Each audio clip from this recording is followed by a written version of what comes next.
அதே காத்து வாசம் வேற, அதே மண்ணு வண்ணம் வேற, அதே மக்க வாழ்க்கை வேற, ஒண்ணு மட்டும் மாறவில்லை. மத்த நாட்டு சுவையெல்லாமே ஒத்த வேலை உடைய போல, சுத்தமான நம்மூர் சுவையோ ஆத்தா தந்த உசுர போல. மூட்டி பாசம் கொட்டி சமைச்சது திண்டுக்கல் தலப்பா கட்டி, நெய்யூத்தி நேசம் கொட்டி இழுக்குது திண்டுக்கல் தலப்பா கட்டி.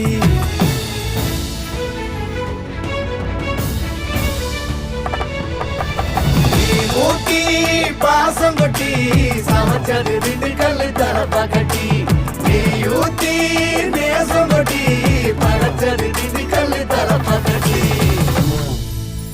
படைச்சது திண்டுக்கல் தலப்பா கட்டி.